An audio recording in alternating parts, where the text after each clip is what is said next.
Hey everybody, I'm Pat Monahan of the Patcast and the band Train, and just plain old, just that's my name. It was August 8th. Wait, actually, before I get into all that, I got a couple of things I want to talk about.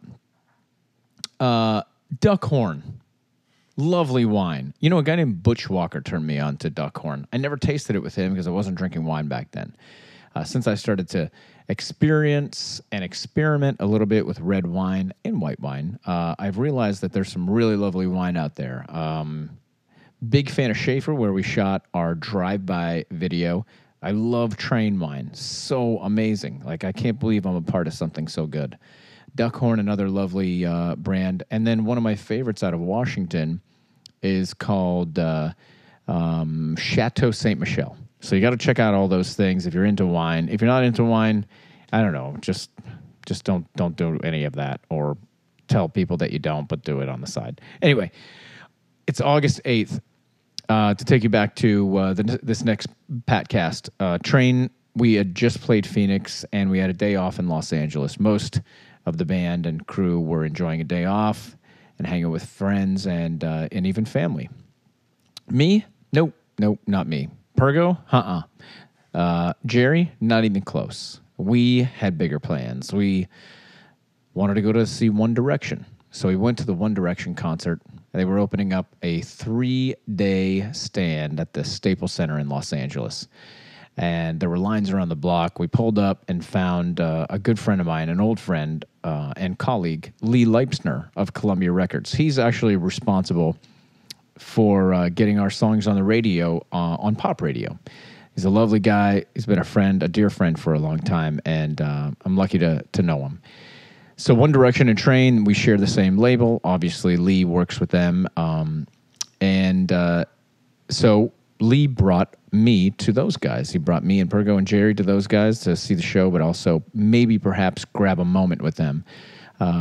Even a VIP major record label executive, though, it's tough for him to find 5 free minutes with any of the One Direction kids. So we came into the arena. We settled in for their sound check. They had a sound check party. A bunch of kids and their moms shuffled into the place, and the band came out, played a song, and they took some questions from the audience. And man, mostly it's girls who come to see One Direction because that's who you'd want to come and see your band, I suppose, if you're One Direction. And man, the girls had an amazing time with their parents. And when that was over, they headed everybody into the hallway. It was a meet and greet frenzy. And once again, lots of kids very near fainting, and their moms are nuts, and everything else is weird. And only moms recognized me. They were like, hey, there's a guy from Train. Who cares? One Direction's right over there. That's amazing. So we waited for the meet and greet to end, and once it was over, the band got whisked off again, and this time to rehearse a song for their film. And I'll mention that in a minute, that they have a new movie and everything. But so Pergo and Jerry and I, we took a coffee break, went over to the production office for a few minutes. Their managers were really lovely, and they were all very busy. Harry Styles stopped into the management, the production office with us, and hung out with us. And this guy's one of my favorite people around. He's going to be the Mick Jagger of the future.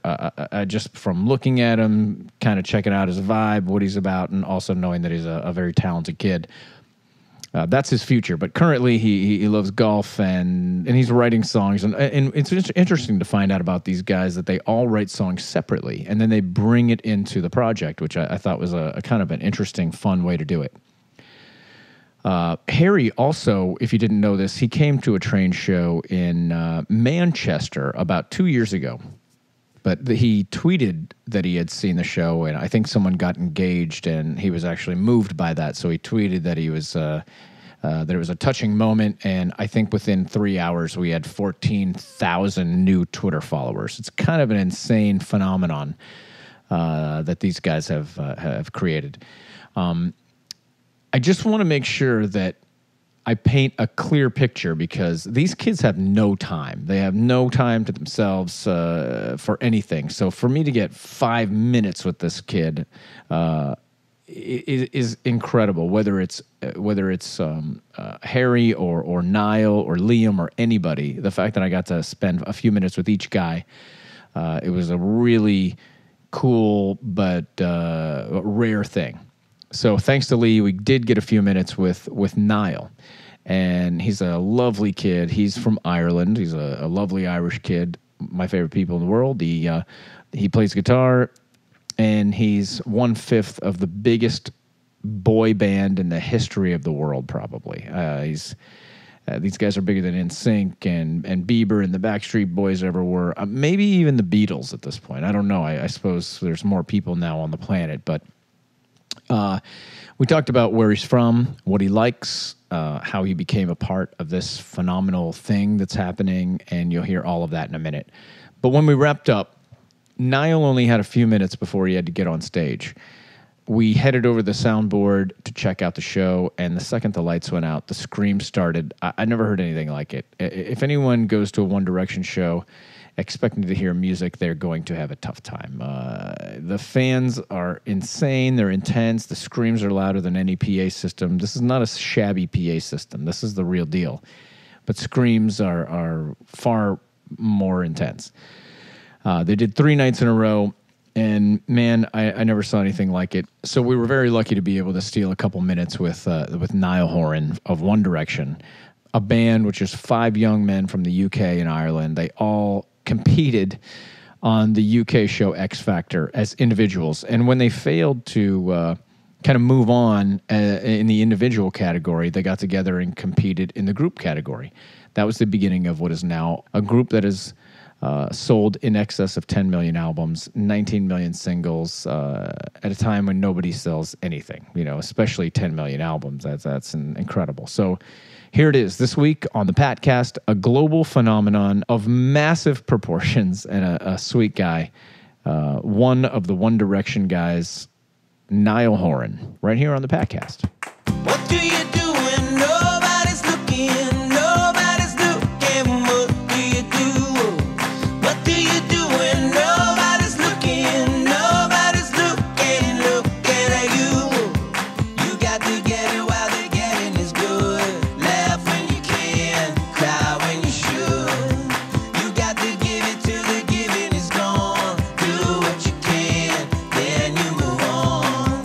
What do you do when nobody's looking? Nobody's looking. What do you do? What do you do when nobody's looking? Nobody's looking, looking at you. All right. Well, this is everybody who's listening. I have the great pleasure to watch One Direction tonight, and I get the awesome privilege to be here with Niall before they go on stage. So thanks for joining me. Not a problem at all, buddy. So yeah, I never met you guys before. Yeah. Harry came to a train show in Manchester a couple of years ago. Oh, yeah. And I don't know how he got, how do you guys get around when you're at home without, wearing bags over your heads? How do you do it? Yeah, it obviously comes with a bit of a struggle, but it's fine. How do you do it? Do you just go and try and not be a prisoner in your own house? Do you walk around with protection all the time? Or does that bring out more of the, hey, I'm somebody you should be paying attention to? Yeah, exactly. Sometimes, it's not cool that I walk around with a 40-year-old man that's 400 pounds. You sound like you you are close to Scotland. Where are you from? Just outside Dublin in Ireland. Oh, outside of Dublin. So you're Irish. Yeah.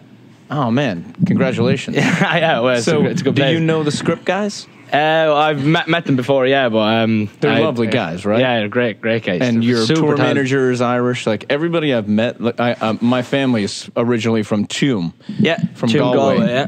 And so, I feel like I'm at home with all my friends. Everybody's so cool to each other, and I think that plays a role in why you guys are you're so lovely backstage. Nobody's uptight. There's no weirdness don't walk over here. And Harry's in there bullshitting with all the guys in the production office. And you guys are just so easy. Yeah, it's very relaxed. Do your fans know how down to earth you are? Or is that why you think it's as big as it is?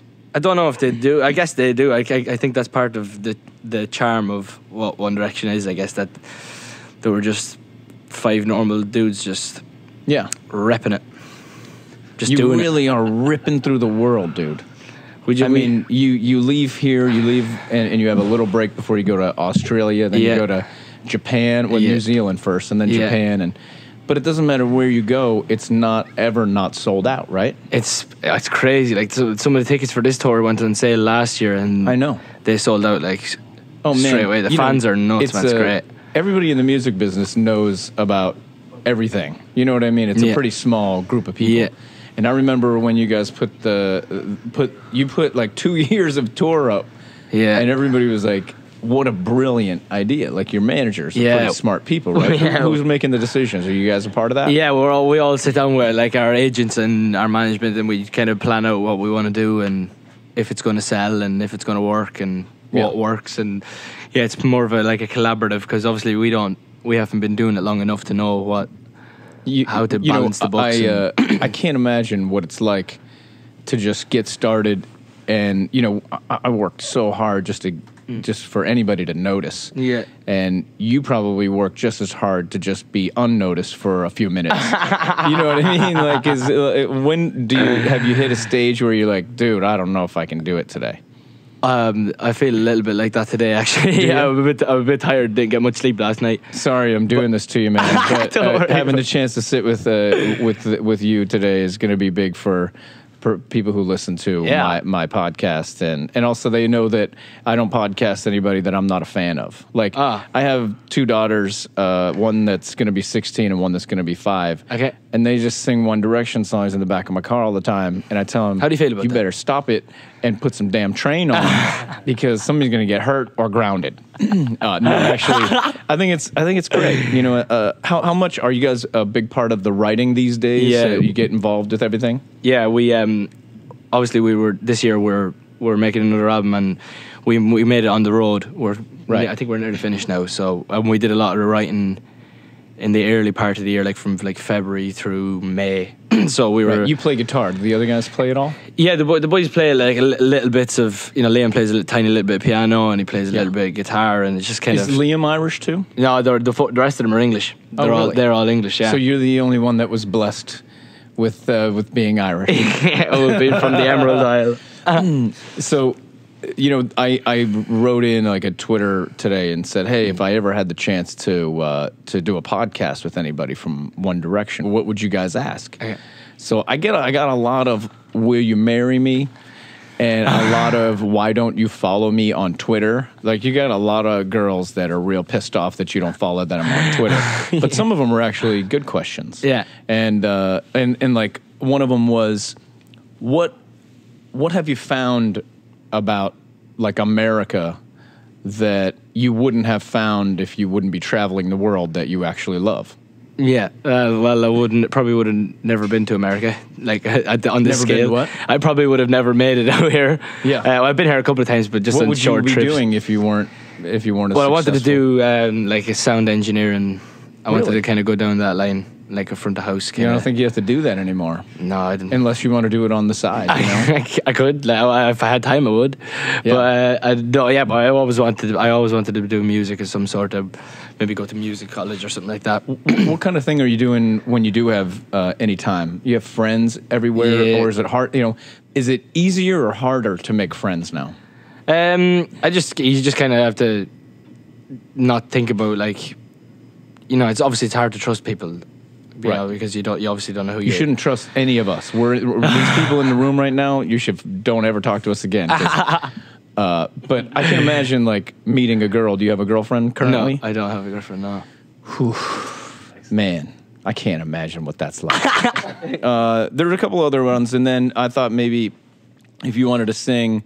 That's What Makes You Beautiful with me. If you don't want to do it, I'll just try to sing it, but I'm going to really do a horrid job. But I thought maybe I would throw a couple other questions. And I don't want to blow your voice out because I want to see a great show tonight. Because if at any point during the show I'm not satisfied, I'm going to come up and tell you on stage. Man, what was that shit? What was that shit that you just did? Don't go up there and do that shit. I've come to watch and you've let me down. What? Yeah. If you could go back in time and do a do-over, what would it be and why? This is from Emily. A do-over, like a do it again? Yeah. Okay. Okay, that's a good question. I'd like to do. We played Madison Square Garden at the start of December last year as like a one-off show, and I remember how nervous we were, and I wish we could do it again. Yeah, but not be so nervous. Like, but I was do you think literally that like shit anyone myself. else knew how nervous you were? I don't know, because we always try and go out and give it 100%. And I don't know. They probably could tell because we built it up quite a lot, and there was a lot of press built around it, and but that's the world was watching. I think the world forgave you. You know what I mean? Like, that's the thing. I've had bad shows, and then I sit backstage afterwards and mope and pout, and make everybody pay for it. Jerry knows, and That's true. But you come back the next year, and more people come, and you go like, wow, I guess it wasn't so terrible after all. Exactly. Well, they must have done something right. I like that you guys don't dance. Yeah. You know what I mean? I like Can't that you're dance, like that's rock right. kids. Yeah. You know what I mean? Like we all grew up on that kind of. Like, I surprise a lot of people with my music taste. I'm like, my favorite music artist of all time is the Eagles. The Eagles. Yeah. Man, we were just talking about the Eagles yesterday. That you know who inspired the Eagles is a guy from Detroit. Jackson Brown. Not Jackson Brown. He probably did as well. But He did. Bob Seger. Bob Seger. Well, Glenn used to play with Bob Seger. And Bob Seger can write a song too.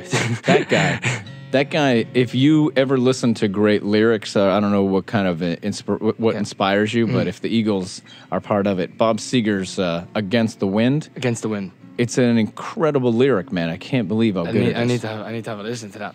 So I I'll actually don't just know ask much. you a couple more things, and then we'll get right to it, and then I'll leave you alone. And thanks again for doing this, man. You're Not a a lovely problem kid. at You're all, like bro. super sweet, and I can see why all the girls in the world are like waiting outside.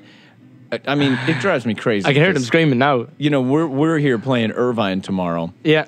And I walked in here. I think, I was in the arena while they opened the doors, and nobody gave a shit about me. And I just want to say how mad I am about that. Well, I'm mad at you because you're so good looking and you're so good at this that I wanna lash out at you and I want to hug you at the same time. Oh yeah, because train are really bad. Is that what that is? They thought he was the janitor here. You son of a. Yeah, they'd actually. They were like, I don't think they thought you were a janitor. No, right? actually, I saw this mom and this daughter. They were walking by to your meet and greet or your sound check party. And the mom recognized me, and I saw her look at her daughter, and she looked back at me, and she was like, "This is a dude from Train." And I could almost hear her daughter say, "Who gives a shit?" I heard it. Yeah, I don't believe that. Yeah. It was pretty classic. Okay, man. Here's no matter what questions you ask, I'm going to be screaming the entire time listening. Like, you guys this is like Beatlemania, man. Have you met Paul McCartney? No, but I'd love to meet him. I bet that guy would love to meet you, dude. I'd Like love to see it. he came out and did this, and you guys it's been a long time since that. Yeah. Like, you stir up a world of people way different than like Justin Bieber and the Jonas Brothers ever did. Mm-hmm. This is big on a whole new level, and I hope you know that. Like, and I love that you guys are doing it because you're all so decent guys. Like being backstage, you know what's what by meeting your crew and all that, Yeah. and you can tell what a genuinely lovely group of people you are. Like Lee Leipzner here from Columbia Records, he works my records just like he works your records. Columbia Records and tapes. and tapes. and 8 tracks. He's trying to tell me here. But like, he's like, man, you got to talk to Niall, man. That guy is an amazing kid. He's the go-to guy, and I can see why. You're just a lovely kid, man. Good for you. Thanks, Your man. mom and dad should be proud of you. I'm sure that they are. I think they are. Do people dislike you as much as they love you? Because that's kind of the polarization of being how big you guys are right now. Obviously, it's the same with any act. It's like everyone has their opinions and do you blah, care blah, about blah. it? Do you read Twitter and do you? I never. Ever. You never do. No.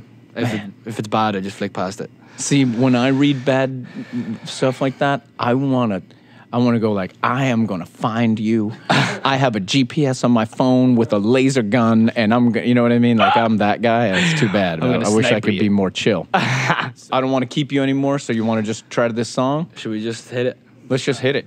Should we just go from the verse and sing to the end of the first chorus? Does that sound all right? Yeah, man, you want to do that? Do you know the words?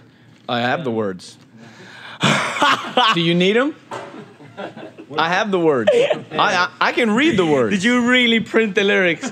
Yeah, man. This janitor knows what he's doing. He's been mopping floors for 25 years. Wait, you think, does this look unprofessional? No, it's fine. You don't need to know our lyrics. It's fine. You're insecure, don't know what for. You're turning heads when you walk through the door. Don't need makeup to cover up. Being the way that you are is enough. You sing. Everyone else in the room can see it. Everyone else but you. Baby, you light up my world like nobody else. The way that you flip your hair gets me overwhelmed. But when you smile at the ground, it ain't hard to tell. You don't know, you don't know you're beautiful. That's what makes you beautiful. Sweet. Yes, Pat. I mean, I didn't do the second part as, you know, I know it's Everyone else, Everyone else in the room can see it. yeah, that's it. I'm sorry, man. That's good enough. I get a little nervous when I'm singing other people's songs. I tell don't me do about it it. as well as I always wanted to. Can I just say we're all big fans of your Thanks, jams, man. bro. We always get asked like if we could listen to one song only for the rest of our lives. We always say Drops of Jupiter. Oh man, that's so nice. What dude. a You tune! want to sing some Drops of Jupiter with me, dude? I didn't print the lyrics out. That's so cool that you said that. Here, what part you want to sing? You know any of it? I'm not sure of everything. I'll sing a little bit. Now that she's back in the atmosphere with drops of Jupiter in her head. We'll just do one chorus because that's all we did. Acts like summer and walks like rain. That's the wrong lyric, but let me get that. Since the return of a stay on the moon, she listens like spring and she talks like June. Hey, hey, hey. Tell me, did you sail across the sun? Did you make it to the Milky Way to see the lights all fading? And what a voice, bro. Overrated. Tell me, did you fall for a shooting star? One without a permanent scar, and then you missed me while you were Looking. Well, hey man, I love you. I love you so much. I love you. I want to be you. I'm so glad that you're Irish, dude. I love Me too. seeing. I love seeing. Like we're out with the script. They're so fucking cool, man. They're You know? so good. I can't and wait. I love anybody from the UK. Like everybody in your band's cool. Like all the crew guys and the guys that surround the script guys. They're all British guys. British It's guys, so yeah. lovely, man. Everybody's so cool and. Just relax, isn't it? There's no. Yeah, you guys created sarcasm, so you get the whole joke. Exactly. You know? It like, makes it all more Yeah. all doing. You know. Sarcasm is the best kind of humor, and a lot of people don't get it. No, Over here, especially. Asia, Huh? they don't have sarcasm in Asia. So you can be up there having a load of fun with your guys doing sarcastic shit, and everybody's going to be going like, "I don't know what you're doing." Right? Have you found that yet? A little bit, yeah. We did a gig in we did like a small like 6-song gig in Japan, and it was kind of strange because you've done gigs in Japan, right? Where like the crowd they go crazy during the song, sing along, and then quiet. Yeah. Last chord is played out in that song, and then the whole place just goes. Yeah, you better hope you don't have So what gas. is it? Do they want to understand what you're saying? Do they want to, or is it just a courteous thing? I think it's courtesy. That's just And they're really great. lovely, but it's stressful, right? it's great though. It's great, yeah. 'Cause you know I what? heard about this guy, this Irish. Oh man, I heard about this Irish artist. I wish I could remember his name. He wrote this incredible like Irish folk song, and everybody, you know, like 6,000 people at this sold out place, and he was playing the song, and the entire place was singing it with him. I wish I could remember who it was. It wasn't Van Morrison. It was a like a folk singer, Like an Irish traditional. a traditional guy. Yeah. Everybody's singing it. He doesn't even get to the chorus, and he goes, "Would you mind shutting the fuck up? Took me 3 years to write this song. I'd like to sing it." I think it might be. Everybody just did. Yeah, there's a couple. There's a guy called Christy Moore. It might have been him. Yeah, Yeah. he that's. Incredible. Well, I love that. Just kind of like, just let me sing it. And then I did it. And if you don't think 6,000 people thought he was cooler than ever, like they were not offended. They were like, "You're right. You're awesome. Yeah. I'm gonna shut up." Exactly. But that's incredible. Okay, And they we're need all you to like, go. full of drink. They need you to go, right? Lee, need to go. okay.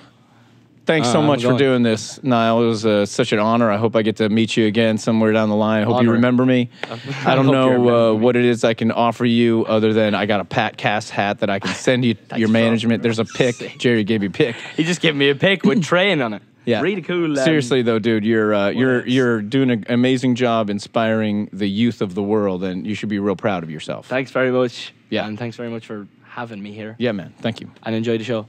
Cool. And I love you. I love you so much. I love you, Jerry. Love you too. How do you play drums? All right, there you have it. Niall Horan. It was short but sweet. And here's what's going on with One Direction and Niall. They have a movie out, One Direction, This Is Us, I think it's called. And it was directed by Morgan Spurlock of Super Size Me. Morgan, man, if you're out there listening to this, I really would love to do a podcast with you. Super Size Me, one of my favorite movies or documentaries of all time. The fact that you put yourself through that is, it's almost as big as One Direction.